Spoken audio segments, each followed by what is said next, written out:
Selamat sore para netizen dimanapun kita berada, salam inspirasi bagi kita semua. Ini yang cukup menarik sekali terkait dengan apa yang disampaikan oleh Rocky Gerung. Wow, luar biasa ya. Tunda pemilu hanya akalan-akalan saja. Rocky Gerung, coba kalau Ganjar elektabilitasnya 60%, itu pemilu dibikin besok. Bisa jadi seperti itu begitu kan. Ini analisa yang luar biasa dari Rocky Gerung, bahkan komentar-komentar netizen sangat pedas sekali begitu kan.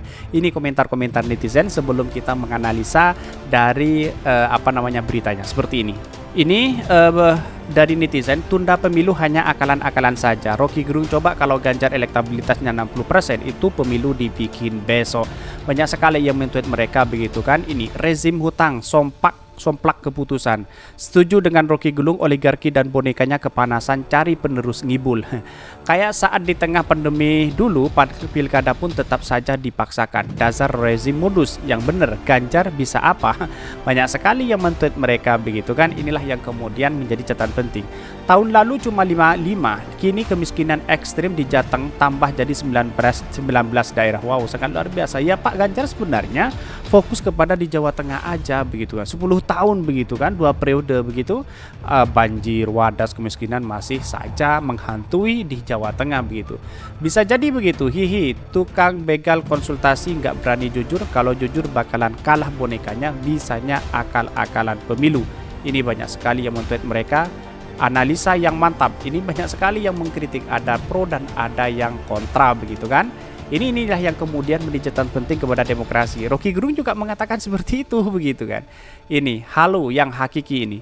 Rencana tunda pemilu dan 3 periode adalah teroris konsultasi. Sesungguhnya Mister masih lapar kekuasaan dan mereka dungu dijadikan boneka oligarki. Pada yang saya bacakan ini adalah pro dan kontra ya. Elektabilitas Ganjar 55%, sementara Puan 35%. Kalau digabung jadi capres 90%, menang telak dong. Hitung-hitungan para cebong kan memang seperti itu begitu. Dan hasilnya ini ya Bong, ini banyak sekali yang men-tweet, ada dikritik dan ada yang tidak. Inilah bagian dari demokrasi kita begitu kan. Walaupun banyak yang berspekulasi kepada Anies Baswedan, kepada Ganjar, tetapi inilah bagian dari demokrasi kita. Banyak sekarang ada yang tunda pemilu dan sebagainya, ada perpanjangan 3 periode dan sebagainya. Banyak sekali karena memang takut kepada Anies Baswedan begitu, rezim-rezim hari ini begitu. Dan bahkan di beritanya seperti ini. Ini beritanya, tunda pemilu hanya akalan-akalan. Rocky Gerung, coba kalau Ganjar elektabilitasnya 60%, itu pemilu dibikin besok. Banyak sekali yang men-tweet mereka begitu kan. Pengamat politik Rocky Gerung menyoroti pernyataan Ketua MPR dari Bambang Susatyo atau alias Bamsot terkait dengan penyelenggaraan pemilihan umum pemilu 2024 yang perlu ditunda. Dan bahkan menanggapi pernyataan Bamsot, Rocky Gerung menyebutkan bahwa penundaan pemilu hanya akalan-akalan saja untuk menjegal Anies Baswedan. Bisa jadi seperti itu, bisa dijegal begitu kan, dengan ada penundaan pemilu, terus kemudian 3 periode dan sebagainya, bisa jadi seperti itu. Karena pada hakikatnya analisis sekarang itu lebih berafiliasi ke situ begitu. Dengan mudah dan kita lakukan analisis politik, ide ini adalah ide dari mereka yang ingin memperpanjang akumulasi modalnya dengan memperpanjang kekuasaan orang yang akan menjamin itu. Rocky Gerung di kanal YouTube-nya Gerung Official. Intinya adalah nggak ada calon dari Pak Jokowi yang bisa menandangi Anies. Gampangnya begitu aja. Kalau Ganjar elektabilitasnya mencapai 60%, itu pemilihan atau pemilu dibikin besok imbuhnya. Lebih lanjut, Rocky Gerung menyebutkan bahwa penundaan pemilu hanya terkait dengan elektabilitas calon presiden capres selain Anies.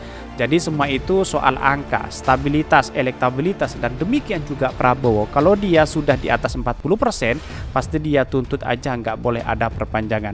Tetapi Pak Prabowo dan Gerindra sedang hitung-hitungan, menunda itu justru bisa bikin mereka menambahkan jadwal kampanye, kata Rocky. Pragmatis itu sudah ada di otak partai politik kita. Ya tambahnya, Rocky juga menyebutkan ide penundaan pemilu bakal terus ada selama Anies Baswedan melakukan gerakan politik. Ide ini nggak akan digantikan selama Anies bergerak di daerah. Selama ini juga ide menghalangi Anies Baswedan adalah dengan menunda pemilu kan supaya Anies nggak bisa ikut pemilu tuh, tangkap Rocky Gerung. Jadi tetap soal itu isu apapun karena Anies jadi calon presiden. Anies nyolong panggung yang memang politik, nyolong penggunaan masa, nyolong punggungkan masa, nyolong APBN paparnya. Ini banyak sekali yang men-tweet mereka begitu, dan bahkan ada yang mendukung dan ada yang tidak begitu kan. Bisa jadi Ganjar ini tidak punya tiket hari ini. Anies Baswedan sudah menuju tiket ya, bukan tidak punya tiket, menuju tiket. Tetapi Pak Ganjar belum punya tiket. Ini yang harus kita lakukan bersama, bahwa apa yang disampaikan Rocky Gerung benar juga kalau kita telusuri dengan rasional, dengan memakai otak yang cerdas begitu kan. Artinya banyak sih yang menjegal Anies Baswedan hari ini begitu. Ngapain kita harus dijegal kemana sini begitu, dengan adanya penundaan pemilu, terus kemudian presiden 3 periode dan sebagainya. Banyak yang menjadi spekulasi begitu. Ini yang benar yang mana begitu kan. Dan bahkan banyak sekali 2 tahun itu sangat luar biasa sekali begitu kan. Kenapa tidak selamanya aja, kira-kira seperti itu. Ini tanggapan dari masyarakat, dari rakyatnya. Tetapi perlu diingat bahwa hari ini elektabilitas Anies Baswedan jauh di atas rata-rata begitu, dan bahkan ya tidak di Ganjar dan Prabowo, jauh saingannya jauh begitu kan.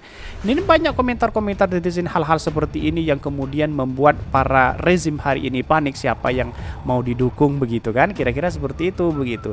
Karena Anies Baswedan hari ini banyak sekali yang mendukung dan bahkan men-tweet begitu. Tidak hanya itu, Ustadz Dasat Abdul Latif juga bersama Anies Baswedan begitu satu panggung, dia mempromosikan Anies Baswedan begitu. Inilah luar biasa kepada para ustadz begitu kan. Dan tidak hanya itu, tokoh politik bahkan para ulama banyak yang mendukung Anies Baswedan. Inilah yang kemudian ditakuti dengan pencegalan pemilu ditunda, terus kemudian alasannya karena Covid, terus kemudian ada perpanjangan masa Jokowi dan sebagainya.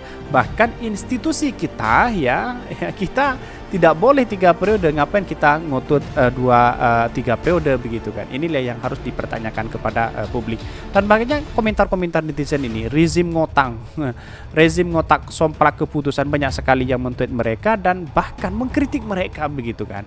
Ini perbedaan antara Ganjar dan Prabowo ini menjadi pertarungan yang sangat luar biasa begitu kan. Sama-sama kuat, tapi hari ini ketika Anies Baswedan terjun di lapangan, safari politiknya kemana-mana, sudah terbaca bahwa Anies Baswedan magnetnya luar biasa, banyak yang mendukung daripada Pak Ganjar begitu kan. Pak Ganjar punya masih keterikatan, walaupun hari ini curi-curi safari politik ke sana ke sini, tapi sudah terbaca politiknya oleh masyarakat, dan sekarang masyarakat sudah cerdas begitu kan. Kira-kira seperti itu begitu. Ngapain kita harus mempertahankan orang yang tidak punya membangun seperti pewadas, kemiskinan, banjir masih banyak begitu kan. Dan inilah yang kemudian menjadi catatan penting kepada Pak Ganjar, kepada siapapun sebenarnya. Tetapi Anies Baswedan kan hari ini tidak punya keterikatan itu begitu. Ini yang minta ditunda adalah pengkhianat. Wow. Yang sejauh ini elektabilitas Ganjar masih di bawah gorong-gorong sih. Ini banyak sekali yang men-tweet. Bagaimana ini Gloranyos? Ternyata kematian satu keluarga di Jakarta bukan karena kelaparan seperti yang diberitakan media ini. Pakai nanya Jokowi kemana? Ini banyak sekali bacotmu, ini banyak sekali yang men-tweet. Ada yang ada yang mendukung dan ada yang tidak. Inilah bagian dari demokrasi kita. Kesimpulannya hanya satu, bahwa Anies Baswedan dengan Pak Ganjar, elektabilitasnya Pak Ganjar jauh dari Anies Baswedan. Bahkan Anies Baswedan tidak bisa dikejar oleh Pak Ganjar dengan Pak Prabowo, dan bahkan satu tiket pun dukungan kepada Pak Ganjar belum ada, kecuali PDIP yang punya satu tiket untuk mendeklarasikan Pak Ganjar, bisa jadi begitu. Tetapi tiket itu mungkin tidak diberikan kepada Ganjar. Kalau ke KIB yang jelas Pak Ganjar menjadi pengkhianat dari partai PDIP kalau di situ pindah ke sana ke sini begitu demi ambisi capres. Kira-kira seperti itu begitu kan.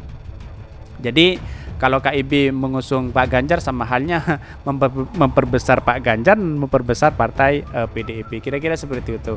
Mungkin itu yang kami sampaikan. Tonton terus channel Hodari Podcast Rakyat ini karena ada berita-berita menarik dan viral setiap harinya. Salam para netizen, salam inspirasi bagi kita semua.